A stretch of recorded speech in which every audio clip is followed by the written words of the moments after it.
Welcome to Spiritual Rockstar Podcast, where world-changing spiritual entrepreneurs come to deeply awaken the power within to bring forth their greatest purpose, to create massive awakened impact for millions of souls around the planet, while enjoying being in tune with all life and real wealth in all aspects of their lives. I'm your host, Daniel John Hanneman. Hello, everybody. I am so grateful to be with you. A Spiritual Rockstar Podcast. Here we go again. We've got another amazing guest. My guest, he's an amazing researcher. He's an amazing being. He's an amazing wise being. He's a spiritual teacher, as far as I'm concerned. He has so much to share and reflect about consciousness. He's deep and highly, I will say, to me, as far as I know, very highly educated, as far as I can tell from his bio and everything. And he's just got an enormous heart. You're going to absolutely soak up his wisdom and his energy. And if you're like me, like out of all my guests, I mean, I'm not demeaning any of my other guests, but I rarely am able to find the time to listen to a full interview of someone that has been interviewed by someone else before the show, but I did with Stephen because it was so good. It's so strong. So you definitely want to be tuning in on this conversation. You're going to be blown away by what he has to share about God and love on Route 80 and more. And I'm looking forward to sharing more about it and more about how, if you know somebody with Alzheimer's, like how you can really connect more with them and the depth that we can go, all of us, more with these opportunities in the world. So we're going to get started in just one moment. Do you want to meditate and make money? Let it be simple. Let it be easy. Let it be fun. Go to yoursacredpurpose.com and get your free Meditate, Make Money meditation today. All right, Stephen, just such an honor to have you here today. Well, thanks for having me, Dan. It's a pleasure. Awesome. So let's tell them more about you. So Stephen.Post, Ph.D, is a best-selling author of Why Good Things Happen to Good People. I love that because usually it's like, why do bad things happen to good people? Now he's switched it all around. Why good things happen to good people? How to live a longer, happier, healthier life by the simple act of giving. How beautiful. In 2001, he founded the Institute for Research on Unlimited Love. Can't get any better than that, which researches and distributes knowledge on kindness, giving, and spirituality. A frequent contributor to major magazines and newspapers, including the Washington Post, the Wall Street Journal, and Time Magazine.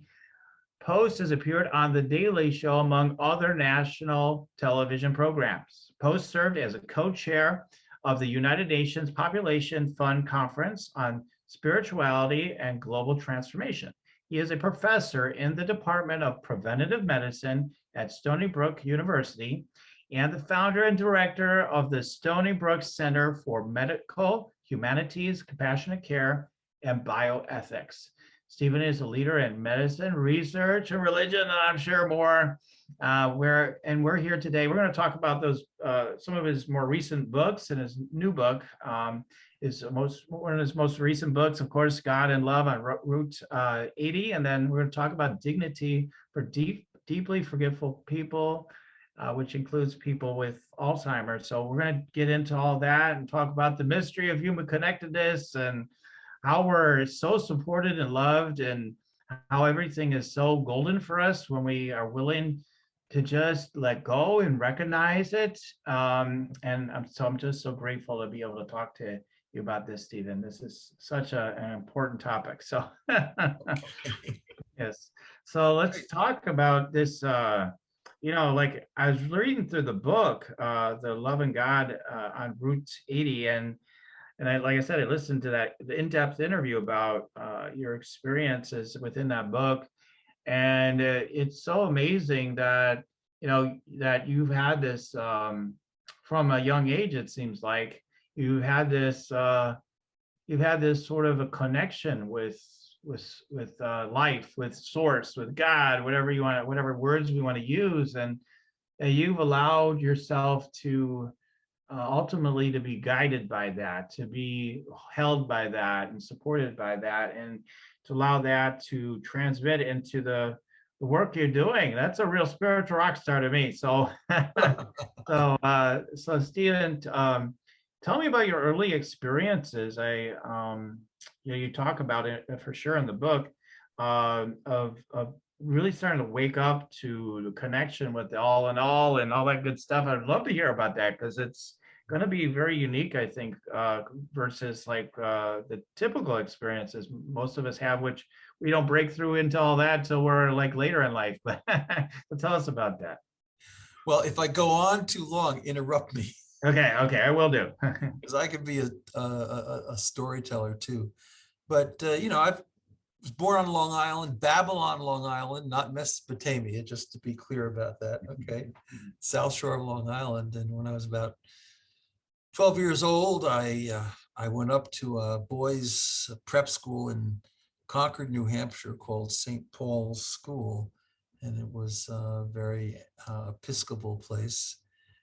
We all took sacred studies. We studied a lot of philosophy, and in contrast to many who were frequenting the hockey games and witnessing chronic traumatic encephalitis in action, I was typically completely immersed in scriptures, world religions, philosophical thought, and was otherwise a pretty normal guy, but I had that tendency, and I really had it from a pretty young age. But then this very unusual thing occurred. I was 15. Every morning at St. Paul's, we had required chapel at 8 o'clock. And we had to get up pretty early. And of course, we had to have breakfast before chapel. And then we went to class in the schoolhouse.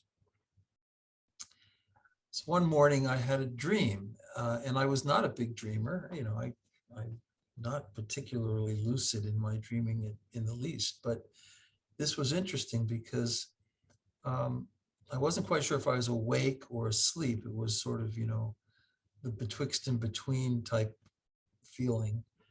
And I saw a road, a path, a road that seemed to be heading to the west.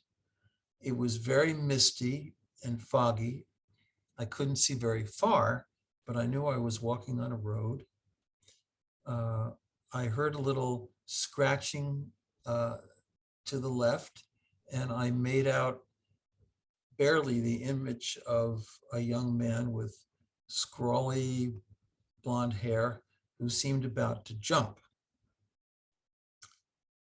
And as I looked in his direction, suddenly a face appeared, not wings, but just a face, but a woman's face with a soft voice. And it said, "If you save him, you too shall live." And then all the mist and the fog evaporated. It was bright and sunny. The face disappeared, and that was the end of the dream. I had no idea what it meant. So I asked a lot of my friends there. In fact, that was a place where you had people like Ned Perkins and Charlie Scribner and all these people from writing families on the East Coast. And I would ask them, what do you think that meant? No one could quite figure it out.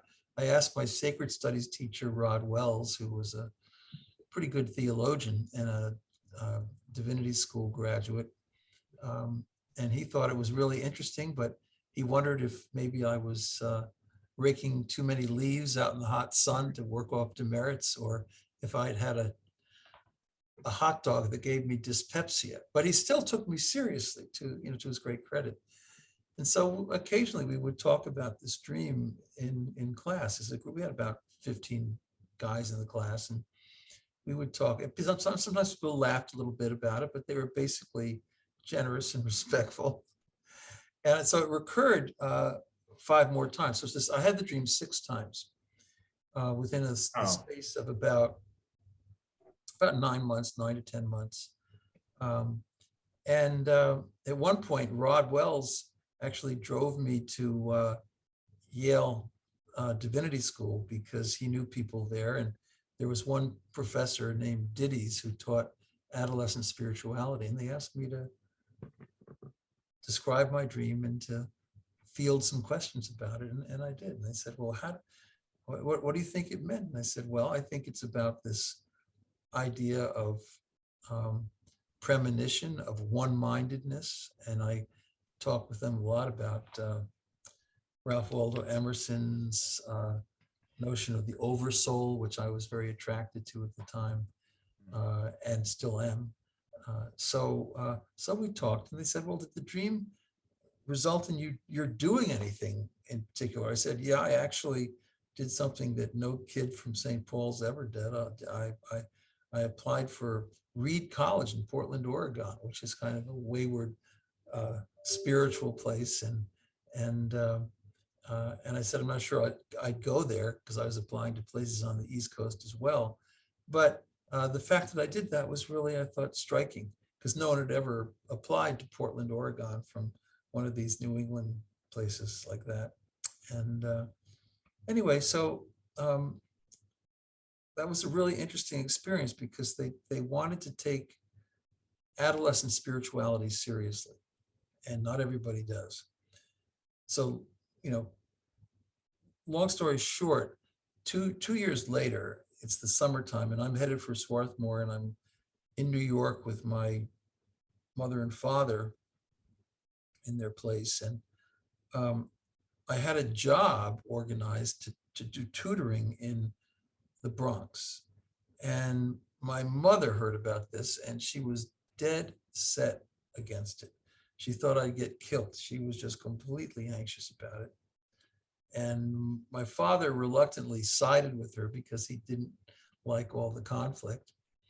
And so ultimately she actually said, well, I'm not covering you for Swarthmore if you insist on this. And I had second thoughts, and I said, well, maybe I'll rethink it. And I said, but what am I going to do this summer? And my dad was the president of a big department store, a lamp store, a furniture store on Fifth Avenue that was very well known at the time. It's since deceased, but it was called W&J Sloan. And he knew all of the manufacturers around Greater New York, including one Bill DeBono, who I'd been introduced to actually some years earlier, who was a cigar smoking Italian gentleman from the South Shore of Long Island. And he had a lampshade factory, Bill DeBono's lampshade factory in Patchogue. And my dad said, you can get a job with Bill. And I looked at him and I said, Dad, come on. But anyway, I asked for 2 weeks, I was a good sport about this, and actually drove my dad's secondhand gray Mercedes 190, which had seen a lot better days. I drove it to Patchogue, which was not too bad of a drive, maybe a half an hour. And I worked on an assembly line, cutting cardboard between a couple of very large but nice Italian women. There was no air conditioning. It was hotter than heck. And after 2 weeks, on a Friday night, with my copy of Siddhartha in my pocket, I got in that car and I just drove east on Long Island to a town called West Hampton Beach, which is where some of my friends had a place, and I had a gal friend out there. And it was a nice evening, but I decided the tension was pretty bad at home. I mean, there was a push, a lot of argument, a lot of unpleasantness. And there was also a pull. The pull was the dream. You had to have a push and a pull together, to make something happen. And so I told Lee, and I told my friend Libby Sutro, I said, I'm going to take the car and I'm going to follow the dream. So about 11 at night, the dream. Let me interrupt there, Stephen. So the dream being that you wanted to go across the country, right? You wanted to go on this. Well, it was more just of following the road to the west. Oh, okay. And taking this dream as a bit of a premonition that there was something I was supposed to discover to the west. I didn't know how far west, but the west. Okay. So I drove west on Long Island, and I drove through the Midtown Tunnel, and I drove across town, and I didn't really know much about getting over the George Washington Bridge, but it seemed plausible to me because of the map. So I went over the George Washington Bridge, and there were two signs. One was 95 South, and the other was Route 80 West. And there was no south in the dream, just a west. So I followed it west. I had $50 in my wallet. I had my classical guitar, had a few odd bits of clothing, and I had my copy of Siddhartha. Hmm. So I just drove that car west on Route 80, and about 5 in the morning, I was at the Lewisburg, Pennsylvania exit. There's not much there. Certainly there wasn't then. I mean, there's maybe more now, but then it was just fields. And there were no payphones even, let alone cell phones. So what happened was I had this feeling that, I'm going to turn around. I'm going to do a U-turn on the Midway, and I'm going to go home, and my reputation will be untarnished. But that's when I began to think that alchemy might be real, because just as I had that thought, the generator broke on this Mercedes. It was an old Mercedes. And when a generator breaks, all the lights are gone and the engine dies, and I could just barely get over on the right shoulder. And Route 80 has big trucks on it, so you have to be careful. And I didn't know what to do. What could I do? So I took a piece of paper out of the glove compartment, and with a pencil, I wrote, "To the Pennsylvania State Police, please return this car to Henry A.V. Post, 44 Davison Lane East, West Islip, New York, 516-669-5655, from his son, Stephen, who no longer works in the lampshade factory." I mean, that was so bad. I should be punished forever for that. But anyway, and I got out, I had my stuff, and a big white truck came by, and his name was Gary, and he drove me all the way to Grant Park in Chicago. And I spent a couple of days. There was sort of a hippie happening event. I played music, and I made some money. And then with a band of hippie kids in a VW microbus, we went west. And I was actually in Nebraska, very close to Lincoln. And one of these people in the car, young hippie gal, she said to me, "You should really call your mom." So they pulled over to a telephone booth, and I called collect. And my mom said, "Oh, thank God you're alive. We can call off the Pinkertons." And you know what I said? I said, "Mom, why did you call the Pinkertons? Didn't you get my note?" Oh, that was bad. And I said, "Don't you wish you'd let me tutor in the Bronx?" And she said, "In retrospect, that would have been a good idea." And I said, "Well, did Dad get the car back?" "Yeah, he got the car back. And it was in the shop getting repaired." And I said, "So I'm going to go out to San Francisco and spend the summer with cousin George Lamont, who'd done a couple of tours of duty in Vietnam. He was a Green Beret, and he was part of that subculture in the Mission District of San Francisco." So I knocked on his door on Chenery Street near Market, and he was happy to see me, and he let me sleep on his floor for the summer. I played classical guitar in Hispanic restaurants, and I frequented a Nichiren Shoshu Buddhist temple on the corner of Chenery and Market. And that's where people have beads, and they chant Nam Myoho Renge Kyo. And that just means basically, I am one with the infinite love of the universe. Basically what it means. I mean, you can interpret it in a lot of different ways, but that's really what it means. And you chant that a lot with other people in the room, and you become transposed. You're no longer quite in that place. You're beyond time and place. It's really a mystical experience. And it's got a very powerful rhythm and sound to it. So I appreciated that, and I met a lot of people there, and Lo and behold, though, I decided I wasn't going to go to college because why did I need college? All I had to do was chant Nam Myoho Renge Kyo. That's the So, key to everything. What else is needed, yeah, what else could you want? You know?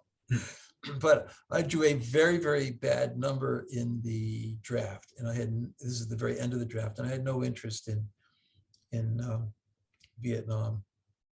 So I called the people at Reed College because I'd already turned them down. They'd accepted me back in the day, and I said, "Do you think you could reconsider? I'd actually like to come now." And they said, "Sure, come on up." So I did. Early September, met out in front of the temple about 7 in the morning with George and Gus and a whole lot of interesting people I loved there, and that was my community. And they gave me a Gohon zone. People may have to look this up. Gohozon, Gohon zone, which is a scroll. And it's a scroll that has some symbols on it, like, a symbol for one mind, a symbol for one heart, different kinds of meaningful things that were explained to me by Gus, who was a Japanese-American mentor of mine. He explained them to me that morning, actually, as I was about to leave. So I put the Gohozon in my backpack, and I did pay $40 for it, incidentally. I took the Market Street bus up to the Golden Gate Park. And I got off the bus, and you walk a long way across the park. It's quite a walk, actually. And you see in the distance, you see the sort of orange-red foundations of the Golden Gate Bridge. And there are lots of rocks there. So I walked up the rocks. I got up on the footpath. It's not a big footpath on the left side of the bridge. And I just started walking. And it was really misty. I couldn't see more than about a foot in front of my nose. I just kept walking up that incline, and I got to the middle of the bridge. And lo and behold, I did hear a little scratching noise to my left. And I looked over, and I had to squint really hard. And I saw the contours of some young guy with stringy blonde hair. And I thought to myself, that's strange. I looked at him and I said, and these were my first words, I said, he was obviously, he was aware that I was looking at him. I said, I surely hope you don't plan to jump. Mm-hmm. He looked at me and he got angry. I tell you, he was cussing, he was swearing, he was quoting Macbeth, life is empty nothingness. And I said to him, we did that back at St. Paul's in Memorial Hall, but it sounds a lot more realistic when you're out there on the ledge of the bridge about to jump. He got even madder, but eventually, as we just talked a little bit, I said, look, I think I'm here for a reason.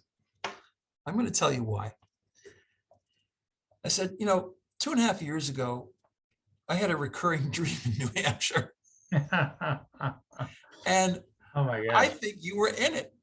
I'm not sure, but I think you were in it.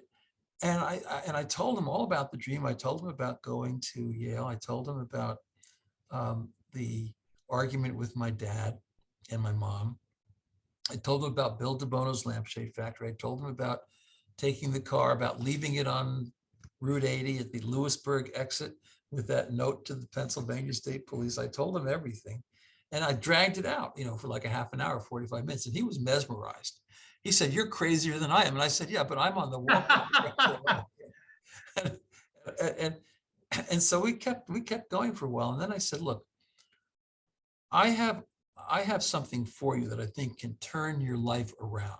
Because in Buddhism's very deep, but it also has this sort of idea of the lucky charm.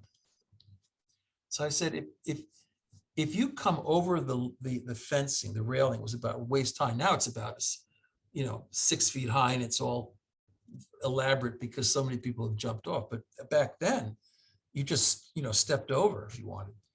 And I said, I'm going to give you something that's going to change your luck. And he said, what's that? And I said, I'm going to give you a Gohon zone. And he got even madder. But he actually stepped over the railing.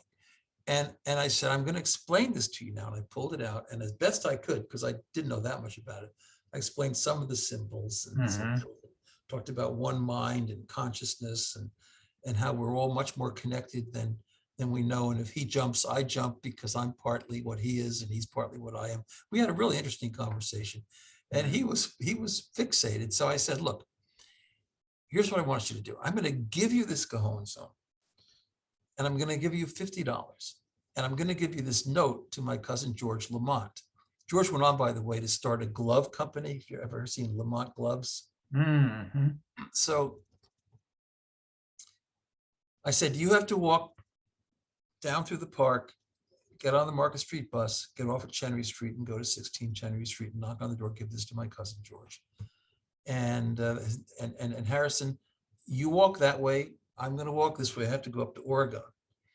So we parted ways, and as we started to walk, all the mist incredibly quickly, it just evaporated. And it was like the brightest, radiant sun. It wasn't just like a normal sun to me. It was like radiance, you know? Yeah.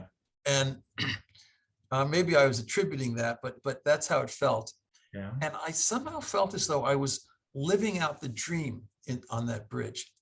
And I was walking down the bridge, you know, I was thinking, you know, that's really interesting, because I had that dream 3,000 miles away, and, you know, 2.5 years ago, but, you know, here it is. And it sort of felt like it manifested. And then I got down to the bottom of the bridge, and I put my thumb out again, and there was just a little red Ford Ranger truck, and a guy flung the door open, and he said, "Where are you going?" I said, "I'm going to Oregon." And he said, "Well, I can get you up to Portland. My name's Dwayne Dill, Dill, just like in Dill Pickle. And this here's my wife, Dorothy."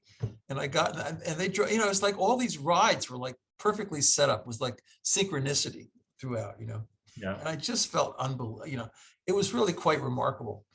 So that evening I got up to Reed College in Portland, Oregon. And there were a lot of interesting things that happened there, but just to go straight to the issue of synchronicity, because the book is about episodes of synchronicity, and then I'll let you inject some things. But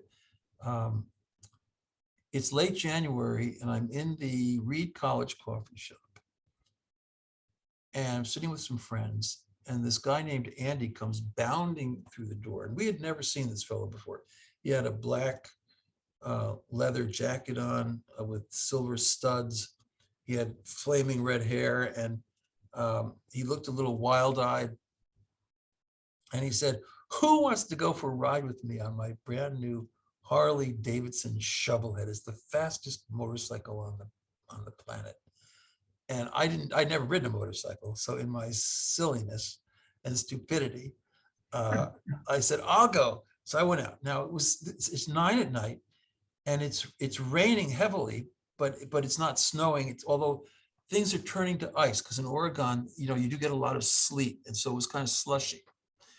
And so I got on this bike behind Andy, hung on for dear life, and he took off, and he hit, 100, 120 miles an hour within a minute.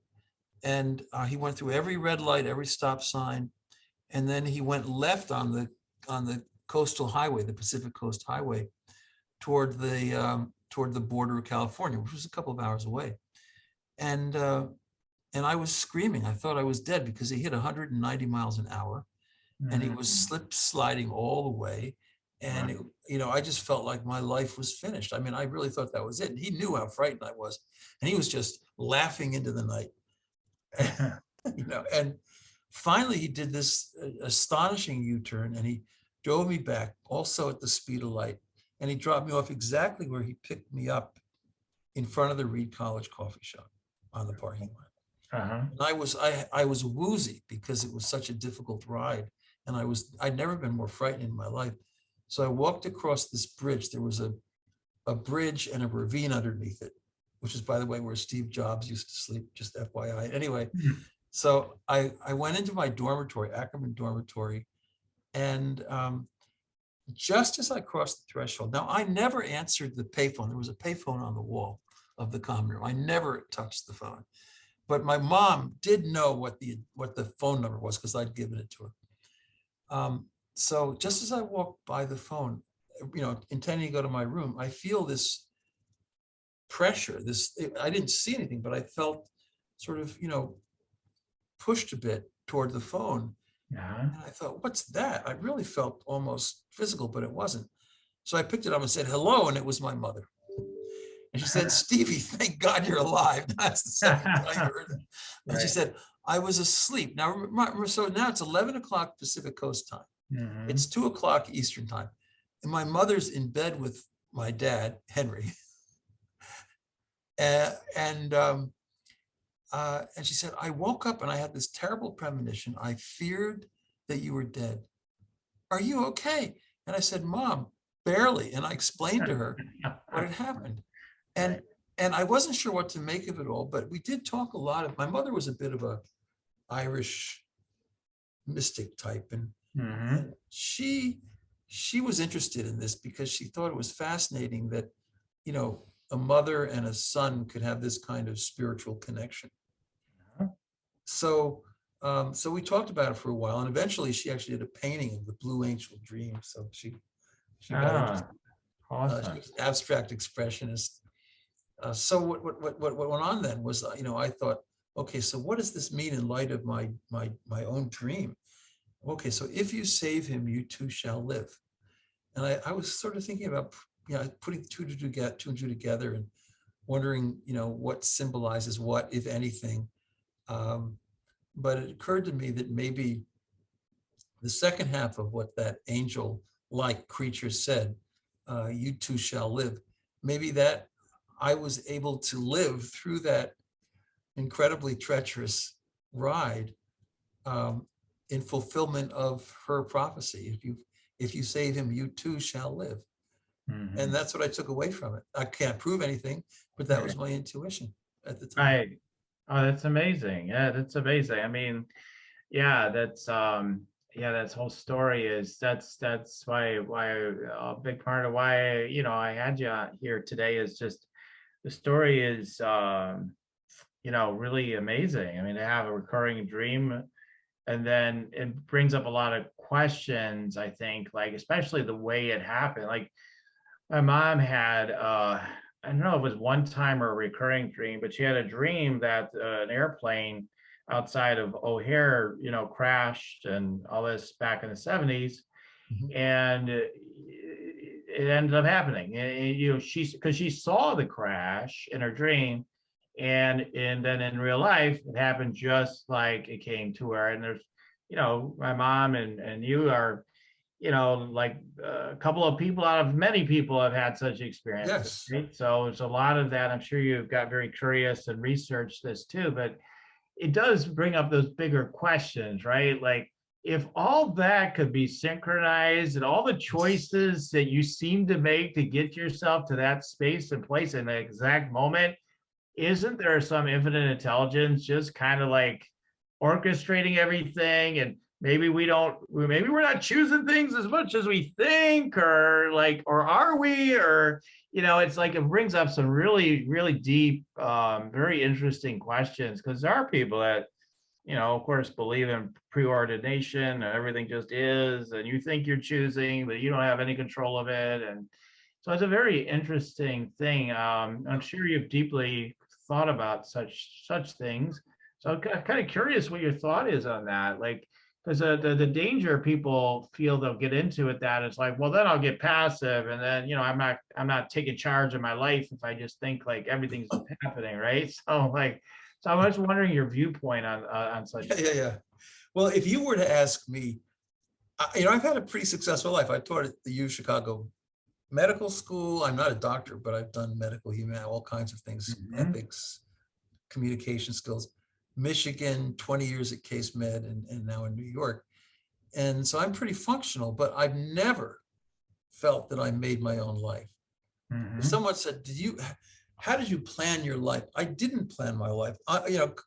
In great contrast to all of these medical students who've been planning their lives. I want to be a nurse since age 5, Right. or I want to be a doctor since age 4. Um, I'm in the Joseph Campbell school. So life is a journey, and we don't control much of it. We may think we do, Right. but that's an illusion. We control some things though. So like on Route 80, right, which is a journey metaphor, I responded to people the way I did. I didn't have to respond that way. I could have turned aside, but you have to have a certain openness to surprises in the journey of life. And there is this remarkable cherishing one mind, I like that language, that does a lot to bring us together in the right place at the right time in these ways that are synchronicitous. But I also feel that there's always some small iota of human responsibility. Right. Right. And so when I could have walked by Harrison on the bridge, but there was something about the moment, and it was intuitive, and the fact that somehow back in my consciousness was the dream. I think that it just made that happen. But I was still an active agent in all of it. Although I do believe that a lot of the most wonderful, uncanny, what should I say, the most paradoxical kinds of experiences we have that we look back on as having shifted the direction of our lives. I think a lot of that we have nothing to do with it. We have very little to do with it. We have a little bit to do with it, but not much.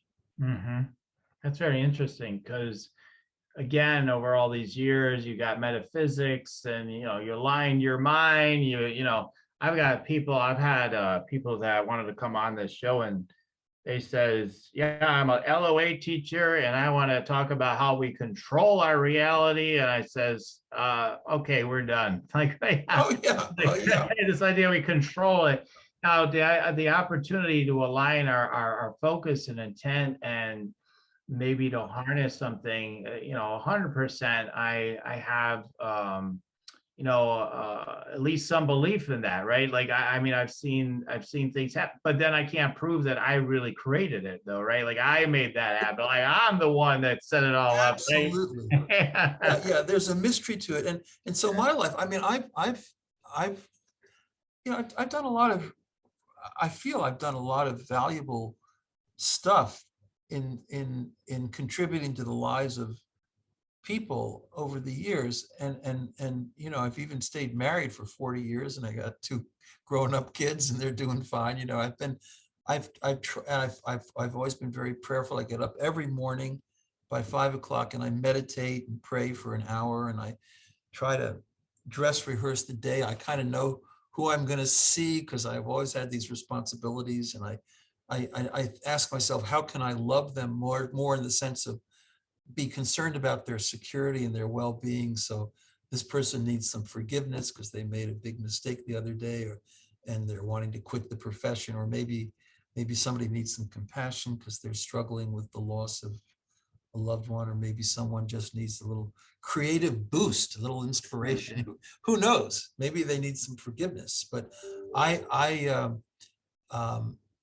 do that every day, and I try to set the day up a little bit spiritually. It doesn't always work. I'm still capable of falling full chested on my horn because some guy in front of me stops at a yellow light when he really didn't have to, and I've got to get to my office. But I try not to do that kind of thing. But for me, so the interesting thing is that I eventually, won't go into the long story behind these things, and it's all in God and love on Route 80. But eventually, I was a researcher for a while in pediatric endocrinology at Cornell Med School. And then I went down to Philadelphia, and I was in a lab doing laboratory work in immunology with a very distinguished guy named Fred Carouche. And I probably would have gone on and had a career in the life sciences, possibly medicine, who knows. But the dream got to me. So I quit this fully funded NIH fellowship at Penn, where they're even giving me a stipend and free housing in Grad Tower B. And I went off to the University of Chicago, Divinity School. Okay, because so I'm a Hyde Parker. I'm a fellow Chicagoan. And why? Because, you know, they had people there at the time. Joseph Campbell was there half the year. Mircea Eliade was writing his book on shamanism. I mean, you know, one morning, you know, I was sitting in the Swift Kick coffee shop in the bottom of Swift Hall, which is in the middle of the university. It's a very beautiful sort of Oxford-like architecture.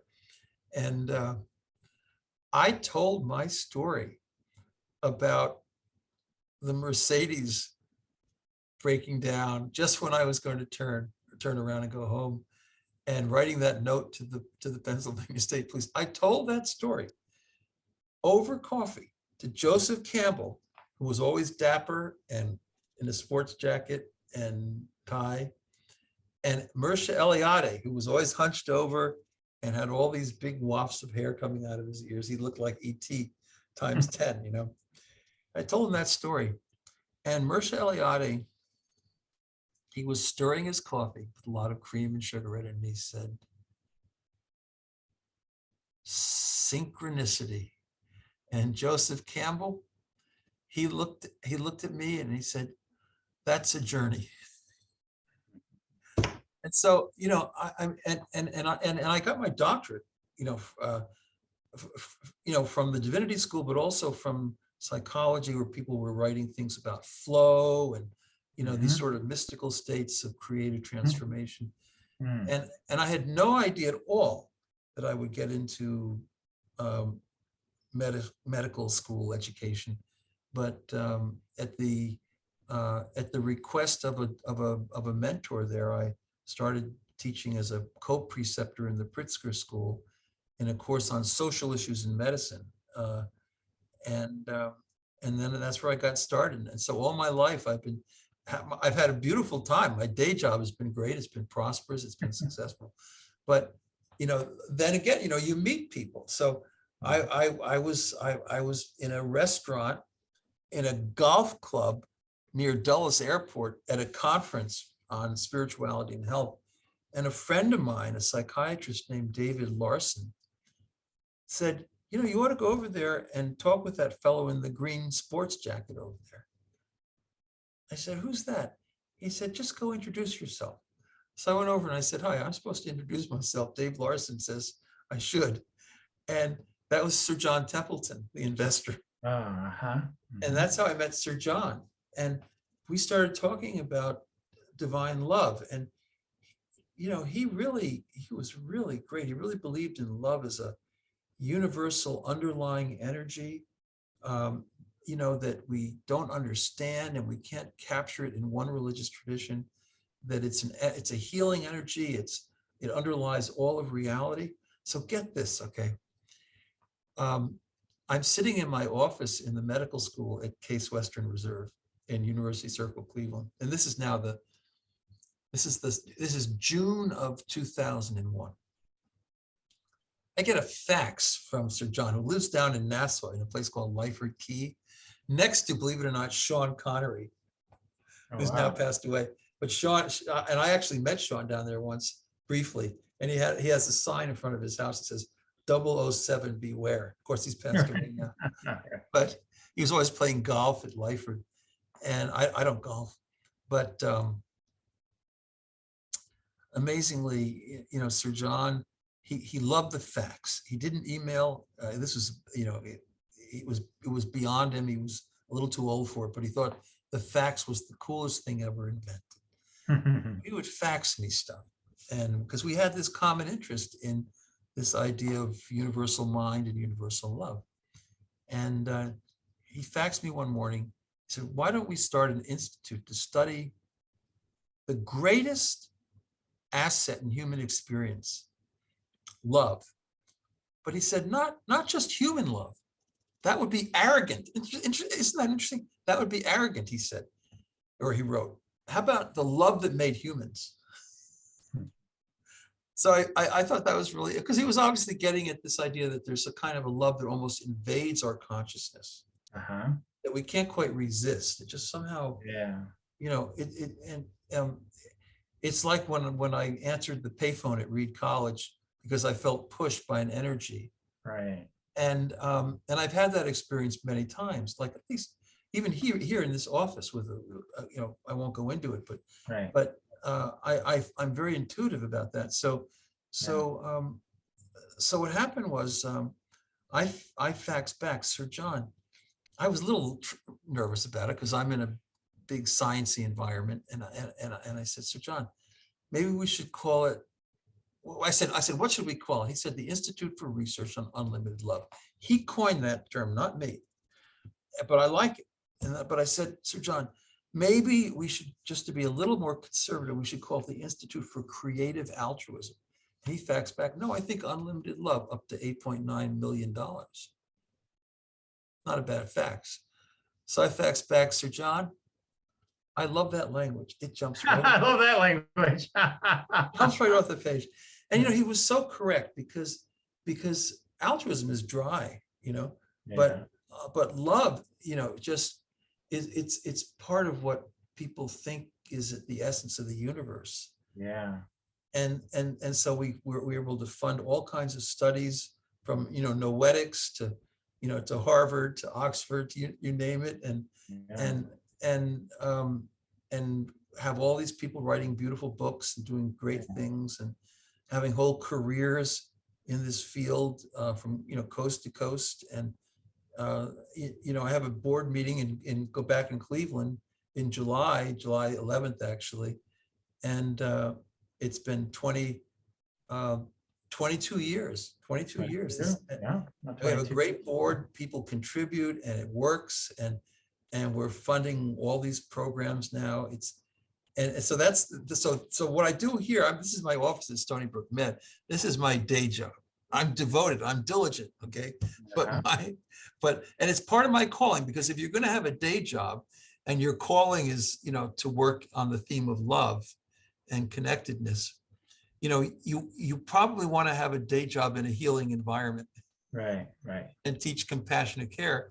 So we just 2 years ago, we got the Alpha Omega Alpha Award, which is the highest award you can get in medical education. It's the National Honor Society for a curriculum in professional identity formation, which is focused on teaching compassionate care. Mm-hmm. So amazing. I can't complain. Yeah, I mean, one of the things you were talking about how this whole thing got to happen, but so in other words, again, it wasn't something that you're sitting around, probably I want to put an institute together and find somebody to partner up with. And, so much of what we get taught is like this, make it happen, figure it out, and, often when we just relax a little bit and keep open to what's wanting to happen in our lives, the most miraculous things just come in that flow. It doesn't mean we're passive, we're not being actively, doing things, right? But we're constantly following those nudges, is what I always teach people. You got to constantly follow your nudges, keep engaging for sure. But relax. Don't always try to make it happen all the time, because you're just gonna create unnecessary tension in my opinion, often in life. Most of the time it's just a lot of unnecessary tension, and more is possible when we can relax into that divine love, or whatever we want to call it, that essence of life. That's just you'll take it easy. It'll be a lot easier for us to provide for you, and that sort of thing. That's how I see it anyway. Well, I completely agree. And Larry Dossey wrote the foreword, as you know, to God Love 180. Mm-hmm. And he'd written this book called One Mind, which I think is a classic. Mm-hmm. And Larry says, you have to be a noticer. It's an interesting term, noticer. You have to notice things. And I don't mean that everything that's happening around us is good and the work of this cherishing universal presence. It's not, because there are destructive energies in the universe as well.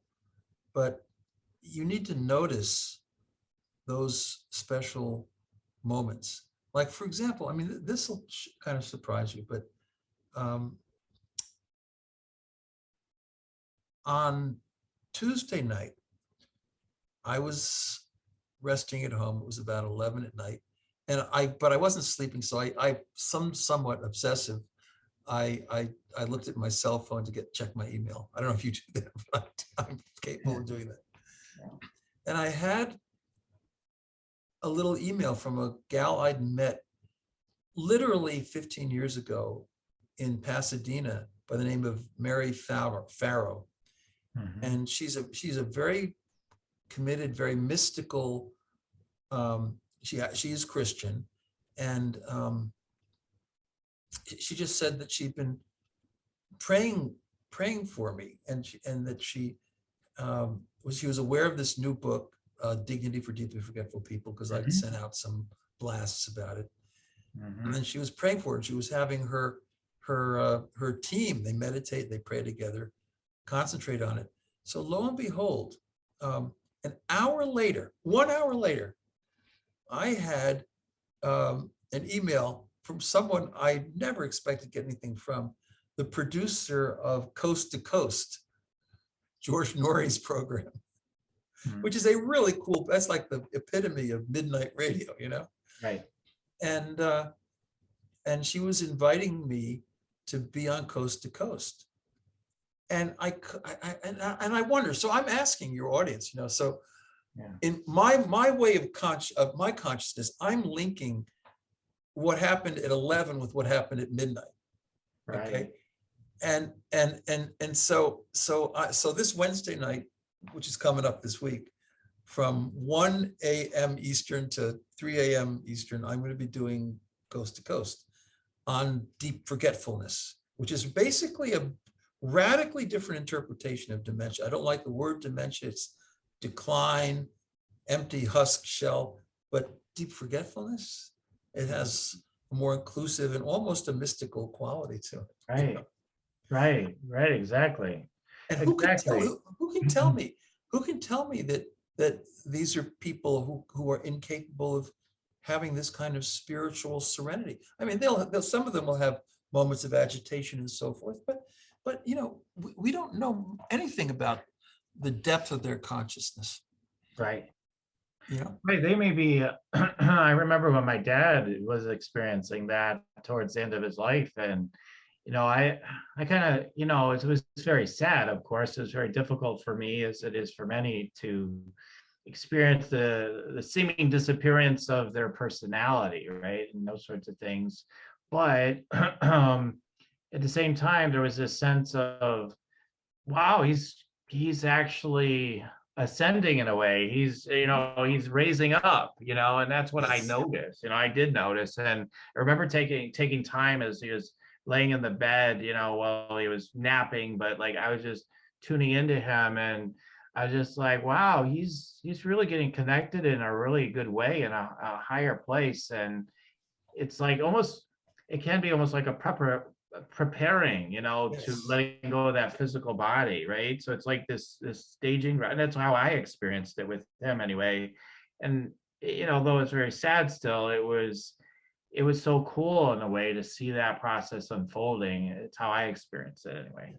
And just to be talking about this is really wonderful to have this conversation. So I have a friend, I won't give his name, but he's a distinguished African-American minister. And he's originally from Detroit, and his older sister, who was in her early 90s, passed away this past winter of Alzheimer's, probably. And we were going back and forth a little bit on the phone. And I said, so Pastor, he has a big inner city African-American church. I said, what do you think's going on with your sister? Well, he said, she's just quiet. She can't converse. But, just maybe, she's gone down to the Amtrak station and she's got one foot on that blessed train bound for glory. Mm-hmm. And, Yeah. and who's to say that's not the case? I mean, we just don't know. Right. So it's a mystery. And when I was at the University of Chicago, there was a great neurophysiologist on the faculty who won the Nobel Prize. His name was Sir John Eccles. And everything that people know about this basic structure of the synapse, he's the guy who did all that. Oh, okay. And he was a dualist. He never believed that brain could explain mind. He never felt that the mind was derived from tissues, cells, synapses, and so forth. Right. He thought that mind was its own thing, and that Right. if anything, matter came from mind, Right. which is the great classical tradition. And most people on the face of the earth would tell you that there's a priority of mind, even in the universe, with the thermodynamic constants. Who sets all this stuff up? Right. I mean, unless you're one of these people who thinks there's all these parallel universes, and eventually one of them is going to come along and give rise to life. I think that's pretty implausible. So, it'd be like infinite universes, they say, and eventually you hit on one that is generative, if you will. I mean, I think it's much more reasonable to think that there's mind, and then there's the universe, which is what the Upanishads say. First, there is the supreme being before space and time, and then that being wants to interact with free, loving, creative other beings, and that's who we are. So, if you want to know the purpose of your life is to be free, creative, and loving. End of story. And just follow your journey. Yeah. Beautiful.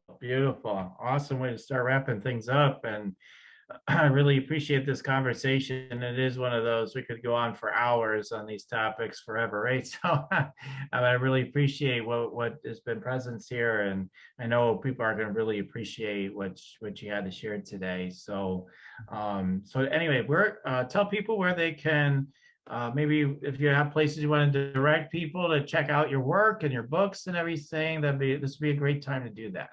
Okay, well, very briefly, God and Love on Route 80. I got a copy here. It's the journey book. But also Dignity for Deeply Forgetful People, and then earlier a book called Why Good Things Happen to Good People. You can look at those and read about them at my own personal website, which is Stephen with a PH, Post.com. You can even email me at StephenGPost@gmail.com. And you pick these things up like you pick anything else. You can go to a store, but you're probably going to be better off going to Amazon. Not to advertise for Amazon, but probably easier and all that kind of stuff, for sure. Yeah, and the Institute is at unlimitedloveinstitute.org. And it's got 22 years of activities and research projects and all kinds of things. Unlimitedloveinstitute.org. And nice. Got a lot of stuff, a lot of good stuff. Yeah, I think there'd be people who definitely be interested in that as well. Yeah, I'm so grateful for that existing as well. And yeah, how amazing, just how amazing this whole thing is. And we get to just experience it, that there's a grace that holds us, that is taking care of everything. And the more we can relax and we'll witness that and remember that, the easier things flow for us, for sure. So, yeah. So Stephen, I wanted to share just briefly a little bit of tuning in with you today. Tune into your energy, like I do with most all my guests. You ready to receive a couple of downloads I might be getting? Yeah, good, bad, and indifferent. Okay, all right. Okay, let's see. Maybe just acknowledging you. I mean, maybe something as simple as that. We'll see what comes through. Okay, so we're going to go ahead and do that now. Let me just take a moment to center myself.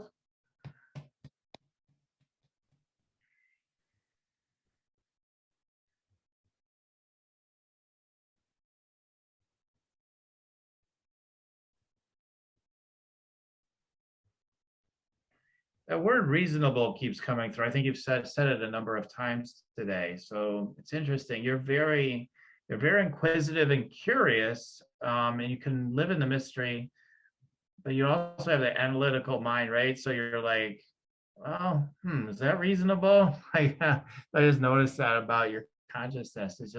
it's very cool because you're so open, but you're able to use your investigator to tease things out at the same time. That's just something to recognize about you. That's unique. Not everybody has that, right? So that's very powerful. I just want to recognize that about you. And let's see what else has come through. Yeah, the spiritual teacher thing keeps coming in today. So I feel like there's this sense of you being more of a spirit, more of a, even, I know you're already a spiritual teacher, but even more of a spiritual teacher. And I'm just hearing on a bigger stage. So let me see if I get any more information briefly on that.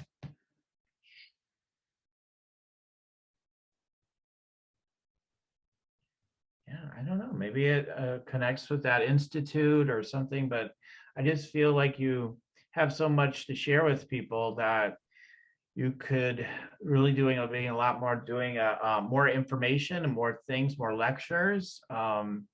So I just feel like it's a traveling thing, like you're traveling around doing this and sharing. It could be at different institutions. I'm not quite clear on that yet. Various, yeah, could be bookstores too, maybe. I don't know if that's a thing anymore. Not that many bookstores left, it seems like. But I just feel you're circulating, you're traveling. So that's another thing coming through. All right, let's see what else.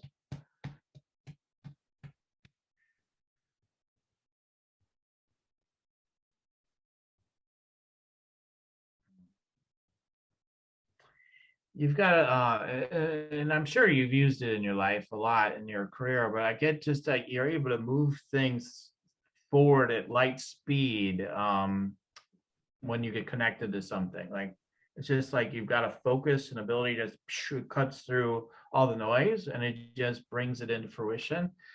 So it's just something that's just an awareness for you to just a reminder, awareness of like, man, if I just allow myself to get into that flow and into that super connection that I can get into, there's a grace that brings miracles into my life and the lives of others from that connection. And it's a gift that you have. Again, it's, hey, we all are connected to some level, but like you have like a gift to bring in things into fruition quickly for others. So it could be projects, but it's also just miraculous things. So you could just be like, oh, bus stop, and somebody's about to get crushed, and then the bus stops. Like it just like an ability to be that connected and be that awake in the dream that again, we were talking about, we're not really controlling it, but you have the experience of like that grace of like things powerfully coming in and miracles happening. Um, yeah, so I like to keep it to 3. If it's going to keep going on, it goes a little too long otherwise. So any quick thoughts or reflections on what came through? Well, yeah, I'm actually, I want to, although I love my day job, being in Yes. medical schools and doing the stuff I can do with these wonderful, these students are so smart and they have such futures, and it's such an honor to just be in the building with them, let alone to sit and talk about deep things with them, healing things. Incredible. Yeah. But I need to get off Long Island because it's a little bit claustrophobic. And one of the things I liked about Cleveland was that I could just go to Cleveland Hopkins and travel any place real quickly and drive a lot of different places. I need someplace that's a little more accessible, and I need to be more of a public figure. I've been that at times, especially when Why Good Things Happen was a bestseller, but I was really out a lot, like 3 or 4 times a week, all over the country. But I need to get back to that, and I want to spend the next, say, 10 to 15 years just really being a more of a public figure, and not being corny or hammy or anything like that. Just letting people know that they're more cherished than they may think. Yeah. Yeah, totally. Yeah, definitely. And yeah, you're recognized by a lot of wonderful people have done a lot of things. I saw Deepak Chopra in your testimonials, and there's a lot of people. And so, I guess what I'm trying to say, you've connected with so many people that have, had such an impact, and you have too. But I'm saying, like, I feel like there's such a support for you to be that leader now, in that more in the way maybe some of these people are. Like, I don't know, that's how it comes to me. Like, Okay.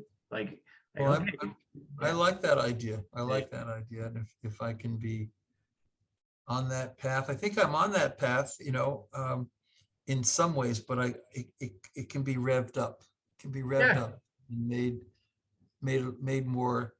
Uh, it can bear more fruit. yes, absolutely. Well, I look forward to hearing about it someday. That'll be fun. Well, you Hear too. how it unfolds. So, everybody, just real briefly, if you want to check me out, you can go to yoursacredpurpose.com. There's should still be an application there by the time this airs, to meet with me if you want to. You're a spiritual entrepreneur. You want to rock your sacred purpose. You want to let things unfold at the next level. You can check that out at yoursacredpurpose.com to get a Rock Your Sacred Purpose energy scan with me. Just fill out the application and I'll review it, and we'll see about meeting. And then there's also a free meditation there called Meditate and Make Money. Helps you just open up the circuitry within and inquire and get those signals opened up so that, again, grace can happen in your life and maybe another level. So check that out at yoursacredpurpose.com. Last thing is, I'm on Facebook at Rock Your Sacred Purpose. I do channelings and also this energy scanning there, and talk about things to help you to rock your sacred purpose. So go to Rock Your Sacred Purpose Facebook group, and I go live on Mondays at 3 p.m. Central. So check that out. All right, so that's the show for today, and I'm super delighted by what's come through today. I'm looking forward to sharing this with so many people, and I just can't wait to see what unfolds next through the connections that are happening through this podcast. I really appreciate your time. Thank you very much. All right. So thank you, everybody, for tuning in. Keep on tuning in, and we'll keep on rocking it here at Spiritual Rockstar Podcast. Till next time, everyone. Goodbye for now. Listening to Spiritual Rockstar Podcast. Stay tuned for our next upcoming new episodes each Saturday. Please be sure to subscribe, rate, and review to help us to serve you best. As a reminder, you can get your free Meditate and Make Money meditation at www.yoursacredpurpose.com to rock your sacred purpose. Goodbye for now, everybody.